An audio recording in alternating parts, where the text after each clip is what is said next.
Hi friends, I am back for another wrap up. I'm sorry this one's a little bit late. With so much going on lately, I just had to redo my schedule. And with so many films coming out, I didn't want any conflicts, so I'm here. I also I have to say, Front Room and Cuckoo, not coming out here, okay? They're not coming out here, no plans. I've tried, trust me, so no reviews. I have mentioned this before, but it's really better to put it at the start of a video. But today I want to talk about everything I watched in August, and let me tell you, I watched maybe the most of the year. I've got a lot of recommendations for you and a lot of opinions. This is my opinion channel, okay? I want to start with TV shows today, if that's okay, just to mix it up, and I really want to talk about From. So let's just talk about it first. From, a TV show that you guys tag in almost every single one of my videos. You always tell me I need to watch it. Season 3 is coming out this month, and I was bored one Sunday. I had nothing really to watch. I always have stuff to watch. I'm sure you guys are the same. The watch list is overwhelming, and then From was just on whatever streaming platform I was flicking through. I thought today is the day I'm going to start this show. And let me tell you, I binged the whole first season in basically one go, like 1.5 days. And I think this TV show is exactly what I thought it was going to be. With the recommendations from a lot of you, I do trust you. And I was really surprised to see that the show was exactly what I thought it was going to be. And I feel like it's almost overhyped in a way. I do appreciate what you guys like about it, and I really love the main character in the show, Boyd. I think he is amazing. If you don't know about the TV show, it is about this town, the mysterious town in the middle of nowhere where people start showing up to and they can't leave. And every single night, something happens. I don't want to spoil what it is because it's really fun to watch unravel, but something comes at night. It comes at night, the TV show. In saying that, I did binge it, so I enjoyed it. I just thought it was very straightforward. I was waiting for more. It leaves you wanting more, but I don't know if it's going to deliver any answers. I got halfway through season 2, and I had a lot of feedback when I said I was watching this on my Discord. A lot of people were saying, oh, I got to about where you are, and there's nothing left. So I'm still open, and I do appreciate all of your recommendations. I'm glad I watched it, but it was exactly what I thought it was going to be. When it was hyped up by people in my comment section, I thought that maybe I was missing something.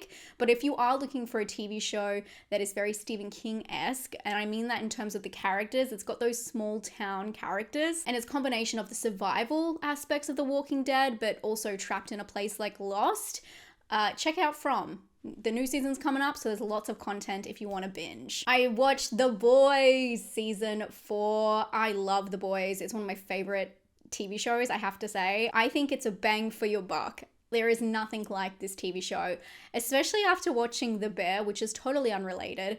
But The Bear, the last season of it was so slow, not much happened, and I cannot believe every single episode of The Boys is so packed out. It's like 6 superhero movies in one TV show, in one episode. The production value on it is insane. The storylines, the way it progresses, it is non-stop, action-packed, and just jaw-dropping. If you haven't seen it, I really encourage watching season 1. Homelander is one of my favorite characters of all time. I know that's very weird if you've seen The Boys. I just love the conviction, the dedication to this character. And I'll get to the actor in a second. But The Boys is about superheroes. It's a satire look at the infrastructure, social issues, political issues through the lens of if superheroes were on Earth and they were controlling things. That is a very broad and vague way to explain it, but it is a ride. Basically, you're following people who aren't superheroes and them trying to take down the inner workings of the bad superheroes. And it is just the most extreme show. It really is. And half the stuff that's in one episode is more terrifying than any of the disturbing films I've ever seen. I mean that. There is so many disturbing elements in that TV show that would be the disturbing scene in a horror movie, and it's comedy. I love it, absolutely love it, and highly recommend it. I'm so glad I saw season 4, but I'm so sad that we have to wait until 2026 to see the next season. So annoying! And from there, we started looking into Anthony Starr, who is Homelander. His background, he's from New Zealand, and he has this other TV show called Banshee. And let me tell you, I had so much fun getting into this first season. I think we're at the end. I think we've got one episode left of the first season of Banshee. It is an action drama TV show based in a small town in America where a guy leaves prison and finds a small town to fit in as the new sheriff in a very unlawful way. Anyway, this show is just action-packed and so silly, but not intentional. This guy is throw punching everyone for no reason and getting away with it constantly. The show makes no sense, and it is so over the top, sexualized, dramatic. It's like a soap opera, but an action, and it's just so fun. I can't explain it to you. I absolutely adore it, but in a very strange way. The action sequences are insane. There's so much blood, so much guts, so much gore. And just him, he's just something about him. He's got the star quality and he just brings erratic chaos and I love it. So I've been really enjoying that. But it's a very different show than I normally would watch, but it's quite easy to watch. It's very straightforward. Like I said, it's quite soapy. So I feel it's a very straightforward storyline. We always know what's coming next, what's going to happen by the end of the episode, but they make it so dramatic and they overdo it all. So I really enjoy it. It's a fun time. Okay, those are the fun things. Let's get into the actual messed up stuff. So I watched 2 documentary true crime series this month. I watched Perfect Wife, the mysterious disappearance of Sherry Pappanini. I think that's how I pronounce her name. This is a true crime docu-series. I believe there's 3 episodes. It will have you guessing till the end. It's very twisted. I want to leave it up to you, but it's about the disappearance of a lady and her husband looking for her. A very interesting watch. I felt like it was very different to other true crime series I've seen and very well produced. If you're a true crime fan, if you haven't heard of this one, put it at the top of your to watch list. You are welcome, and thank you to Jade who recommended this to me. The other one I watched was on Netflix. I'm not too sure if it's on Netflix worldwide, but it was an American murder series, which they have, I think, an anthology. And this one's titled Lacey Peterson. And again, it's a 3-episode series. Very sad one, very, very dark, about a pregnant lady who goes missing. I would recommend both of them. I never know how to rate these films, but I just recommend them to people who like true crime. I think the other one is put together in a more interesting way, but this one still hits very hard and is such an important story. So those are my 2 recommendations for true crime fanatics. Okay, let's get into movies. Okay, we're back at the start of the month, which feels like forever ago. The first film I watched at the start of the month was Trap. I did a review on this. I don't think we really need to go into detail. I wanted to love it. Josh Hartnett, M. Night. It's a fun movie, but it's kind of stupid.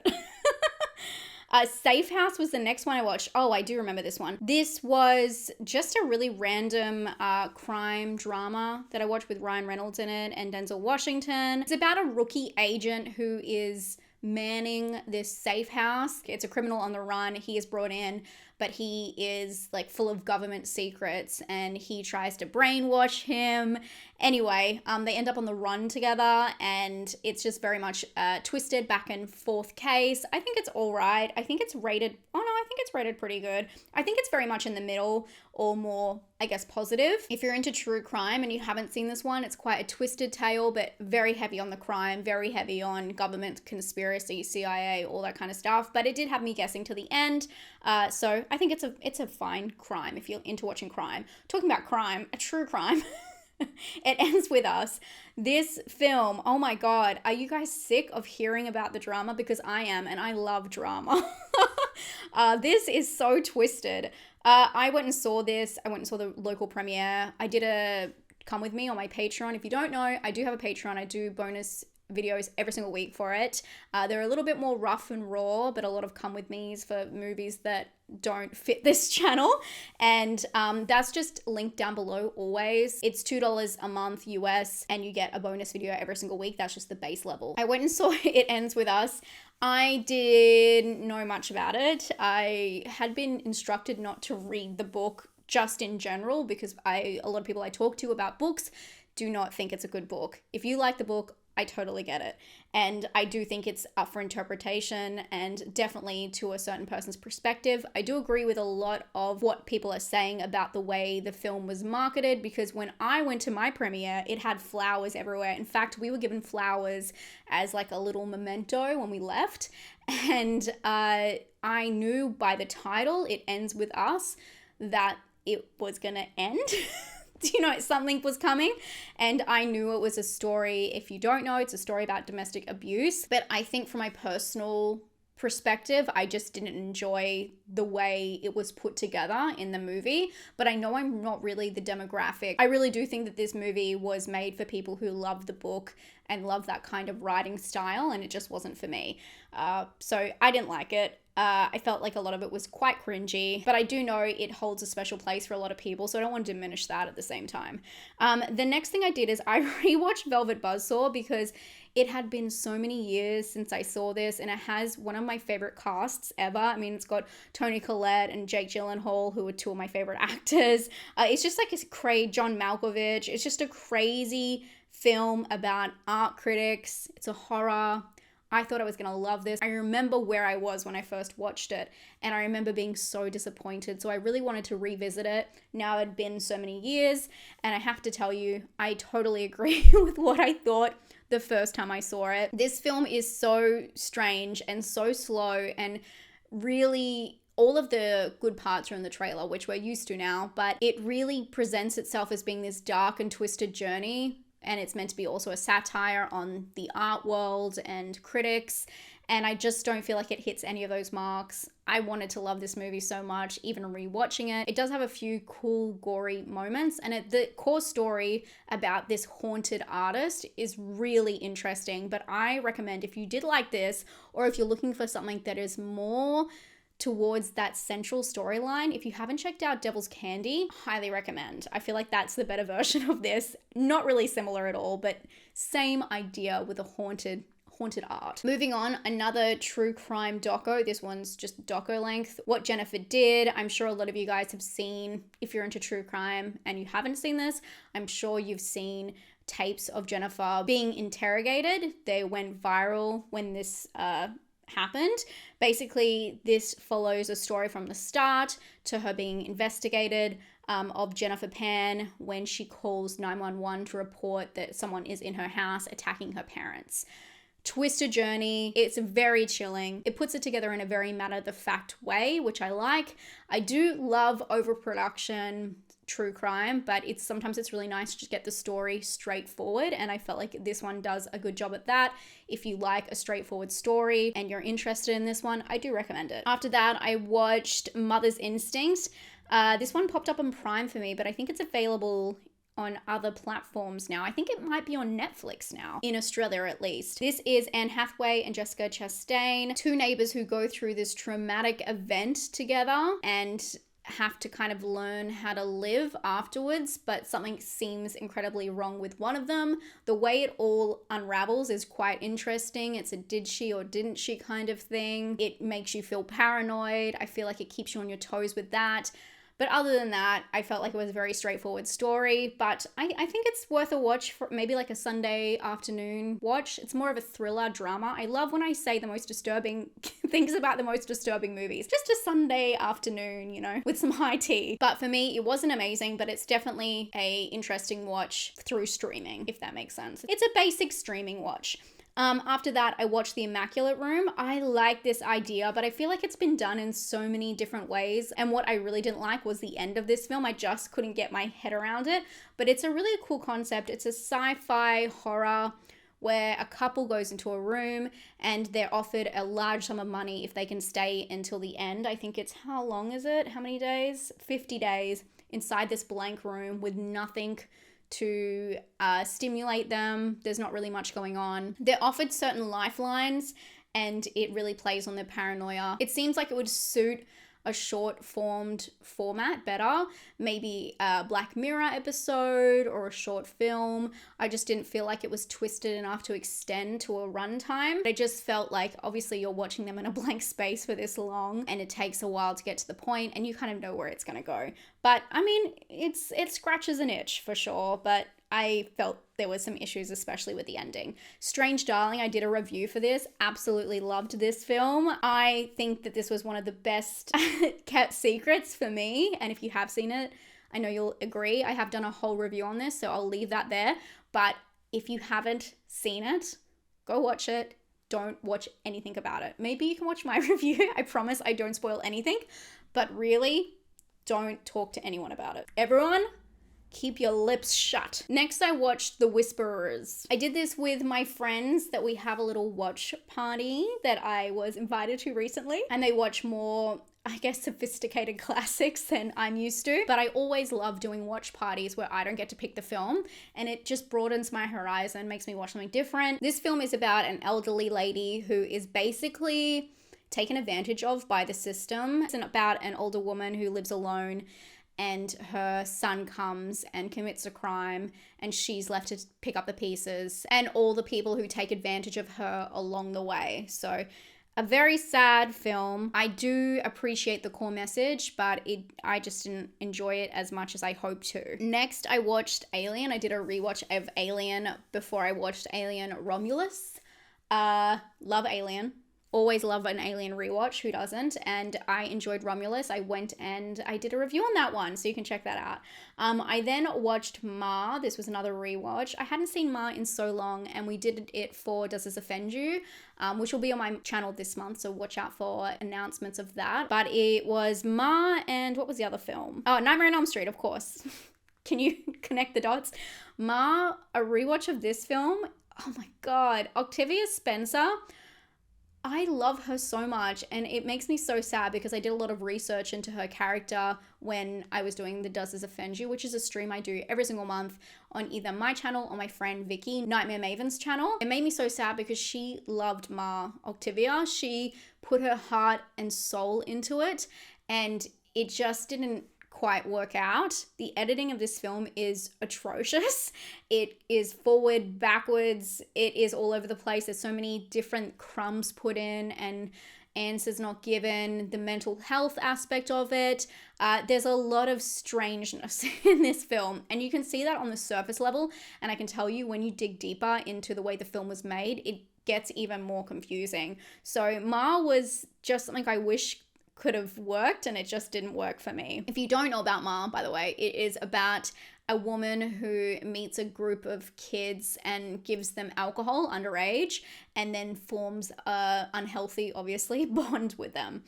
Okay, from there, I did Nightmare on Elm Street, another rewatch for Does This Offend You? If you don't know, the films both have a link to do with people having children in their basements, but also generational trauma and, things the children have to carry with them because of things that the adults did. Nightmare on Elm Street is always a pleasure to rewatch. One of the best final girls, in my opinion.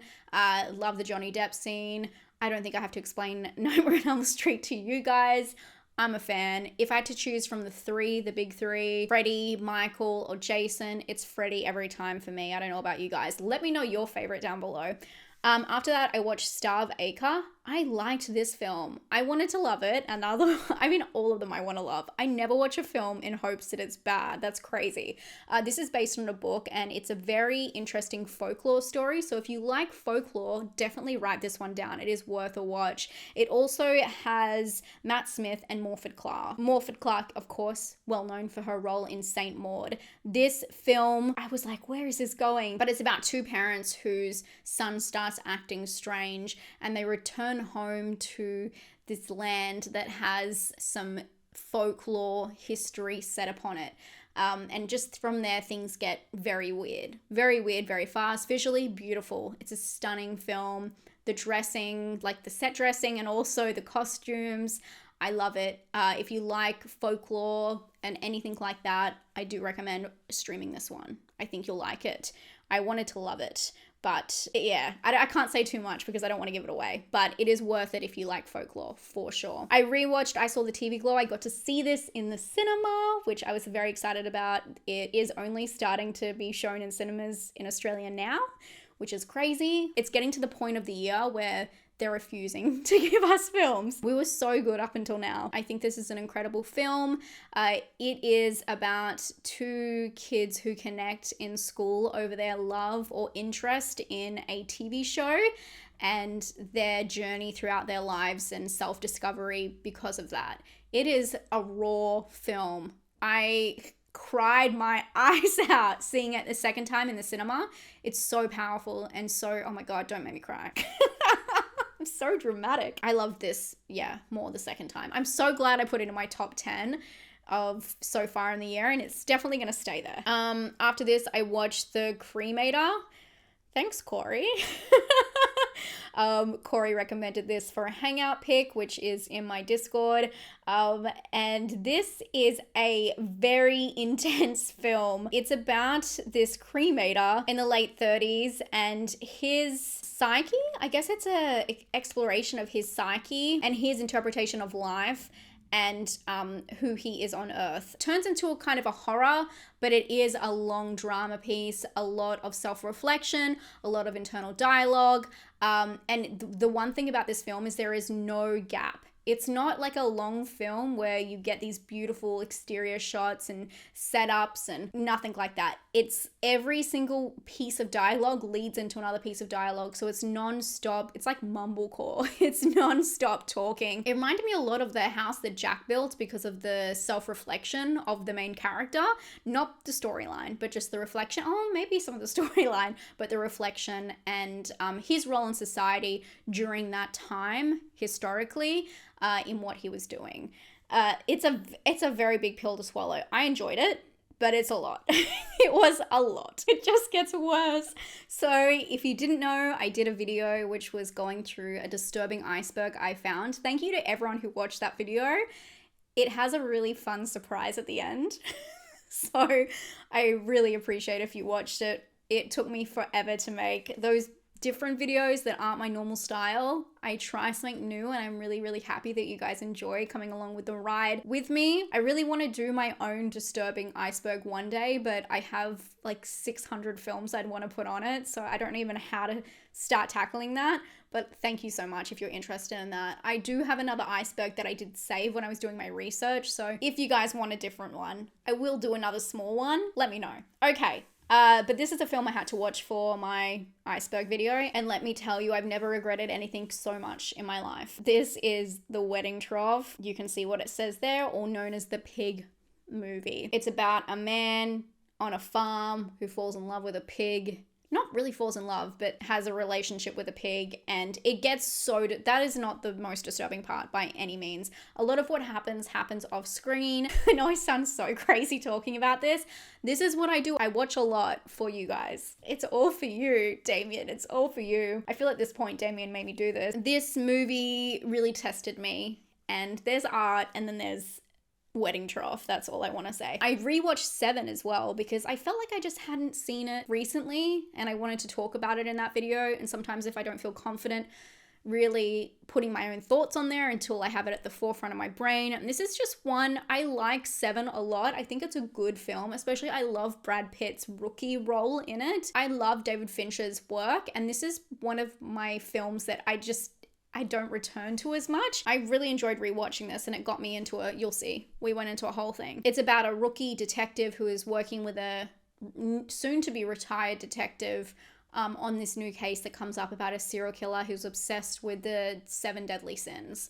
It's very straightforward, but seeing the result of the deadly sins and how they are reflected visually with the victims, it very much inspired Saw, I feel. It's like what Silence of the Lambs is to Longlegs. I feel like 7 is to Saw. Does that make sense? Okay, from there I watch Engineering Red. I'm not going to talk about this film here. Please go watch my Disturbing Iceberg because you'll see, but that whole video is basically about this film, so I'm just going to leave that for now. We've got a lot to talk about, don't worry. Then I watched The Click. This is the film I watched after Engineering Red. I actually infiltrated, as I said before, a movie club, and this is the one I brought up. I told you, I like watching different things, but there was this... I've never seen this film before, but I had seen clips of this on TikTok and it got in my head and I just wrote it down on my to-do list for that week, and it just somehow it happened. I manifested this from a TikTok clip. I don't know. The ADHD was taking over that day, and this is the result. This is about it's a nonsensical film. It's a kid's film about some cliquey girls and a new girl who comes to school, and they're all just awful. That's all you need to know. It's all awful, and it's all silly, and it's all over the top, and it's like Z-grade Disney ripoff. And that's the click. It was bad. Then I watched Gone Girl. I said David Fincher. Gone Girl rewatched, and this was probably one of the best rewatches I've ever had in my life. This film is so good. So good. And I forgot, because there's such big twists in the film, if you've ever seen Gone Girl, or if you just know the premise, you know, there's so many big things that happen that I forgot the smaller things that happen that are just insane. And the performances in this film, I really feel like this is Ben Affleck in his true form, which is crazy. I feel like he got to live out his Dunkin' Donuts dream. He is Dunkin' Donuts meme personified in this film, and it's just something special. And of course, Rosamund Pike is phenomenal in this film.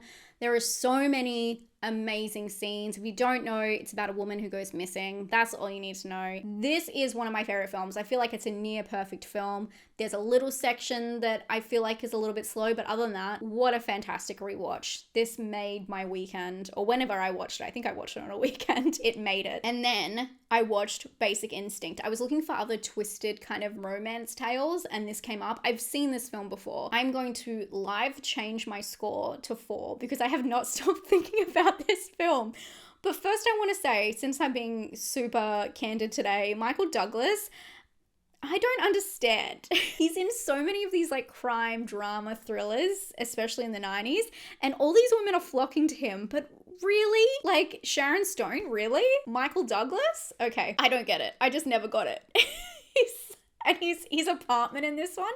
Okay, this film I freaking love. I love this film. It's kind of cheesy, and that's why I gave it the 7 out of 5. It didn't, for me, have a 4-star quality, but I haven't stopped thinking about how cool this movie is.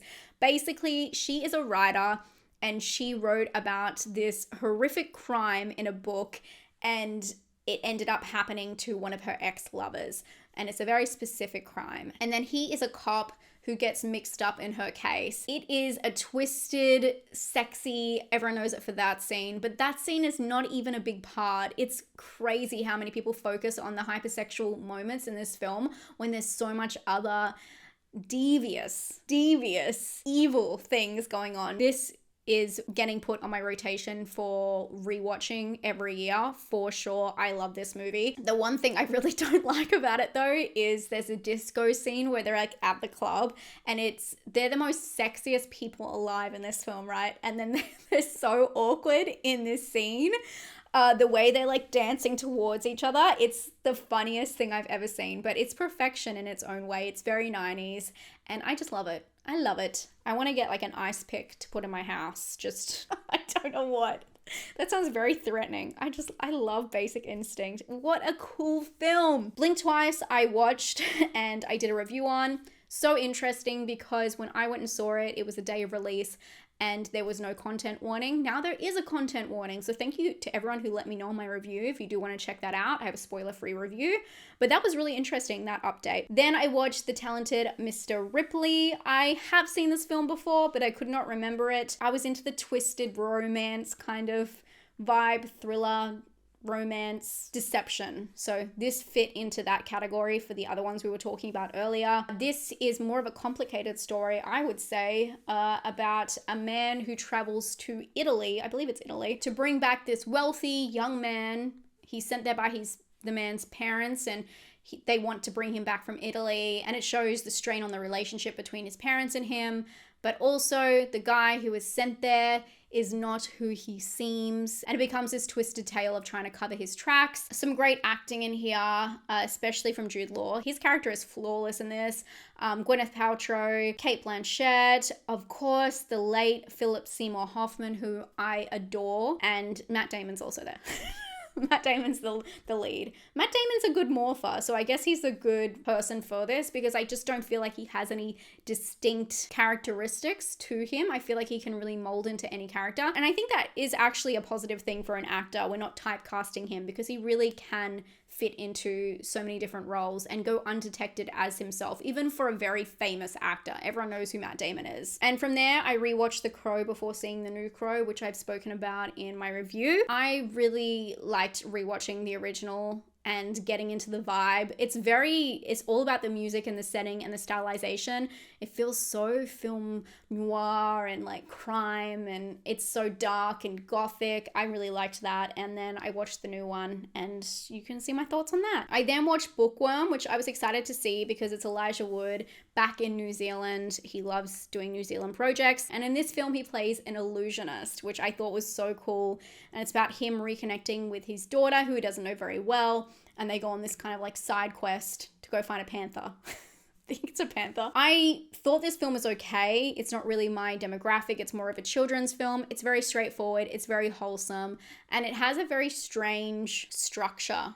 Not really structure, but more pacing, where it's very slow, then something crazy happens, then slow. Yeah, I think it's a cute film, but I wouldn't highly recommend it. After that, I watched Atonement for the first time. I had never seen this film, so I was excited to finally check out what all the fuss was about, especially with the green dress. I did not see where it was going. It was really a cliff dive. You know what I mean? In a good way. I think the film is really well done, really well put together. And not knowing where it was going or the original story was a really interesting watch because I'm like, what is the big deal? And then you realize it's kind of a story of, yeah, I can't say, can I? It is about the love between two people and one person interfering in a strange way, and it changes their course of their lives forever. It's a really, really, really sad film and a wartime epic, I would say. So it's an interesting film. I enjoyed it. There's not much I can say without spoiling because it's the end, which really is huzzah. You know what I mean? Huzzah? I don't know. It made me really sad. After that, I did a Tusk group watch. Love Tusk. Big fan of Tusk. I think Tusk is so campy and so silly. I know a lot of people find it gross, but I don't. I just find it to be a sad story of karma. The karma's really harsh in it. But basically, it's Kevin Smith's directing. Justin Long is playing this arrogant podcaster who thinks he's above it all, and then one day he puts himself in the wrong situation thinking that he is invincible. And let me tell you, he is not, because he has met his match. He's off trying to find strange people on the internet to kind of make fun of, to make his podcast great, and he really messes with the wrong dude. It's a lot of talking points, it's a lot of misdirection, and Michael Parks, who plays the man he finds, is phenomenal on this role. He is just kooky, batshit crazy, and I love it. I live for it. So if you haven't seen Tusk, check it out. Give it a try. After that, I watched Thelma. This is such a beautiful film. I was so lucky to be able to see this in cinemas. It just came out here. About this woman, this older woman who gets done by a scam and loses her money and then must go and try and get it back. And it is such an epic film. It is kind of a satire on films, but from a senior's perspective. And I think it's a very liberating film. It's not about death or dying or end of life like a lot of films involving older people are. And I just found it to be so funny, so heartwarming, and so wholesome. And I really enjoyed it. I really would recommend it to everybody, to everyone, even all you guys who like horror. And saying that, I watched Milk and Cereal, which is a horror movie you can watch on YouTube. This is an indie found footage film, and this is found footage at its best. This is exactly what found footage was made for. Milk and Cereal is the story of two YouTubers who are pranking each other on their channel, and then one prank goes wrong. I don't really want to spoil too much because the way it unravels is so intense, and I think really fast paced. I didn't get bored at all watching this. I was really glued, especially to the character of Milk, which you'll discover. But it is such a special project, I believe. It is exactly what found footage, that format, was made for. Making creatives the word creatives. Ideas shine and feel raw and real, and I just really liked this one. So I would recommend this one to you guys. I thought it was great. I then watched Afraid, which I did a review on. I really wanted to like this one. The setup for this film is great too, but it really, I don't know what happened in this film. I've honestly forgotten it since I saw it. I mean, I remember what happened, but I mean it in a way that the next morning I wake up and I don't even think about it, which is the saddest thing. I always know a film is so good, like Basic Instinct, where I wake up the next day and I'm still so excited that I saw it. And that was really sad. It was really sad for Afraid. But I have a whole review on that. And then the last film I watched for the month, we're getting there, is The Lie. This was on Netflix. This is a New Zealand true crime movie. I thought it was going to be twisty-turny. I mean, it's called The Lie. I thought it was going to be about a lie that, you know, gets spun out of control, but it's a very straightforward story about a woman who disappears, who's on a gap year from the UK. She's traveling in New Zealand alone, and she disappears, and then they retrace her steps. It's a very sad story. I wouldn't even say it's a tale of caution.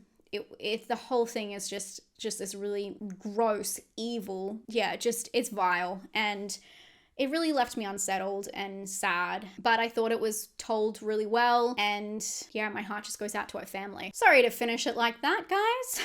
I had a very strange blend of stuff throughout August. I went on a journey, for sure. But thank you guys so much for hanging out with me. I really appreciate it. Let me know what the best thing you watched in August. I would love to know that down below. And don't forget, I've already done 2 videos this week. I talked about what's coming up for you to stream in September. And let me tell you, that list is so long this month. It was maybe the longest of the year. So definitely check it out. There's some really cool stuff on there. And I also just went and saw Beetlejuice. And the comments are interesting on that one. Let's say that. Don't forget, I hang out on Twitch every single week. I'm there 3 times a week if you want to come and hang out with me. That's live and playing horror games with you guys. Anyway, I hope you're having a fantastic week, and I'll talk to you all very soon. Stay safe and stay spooky. Bye, friends.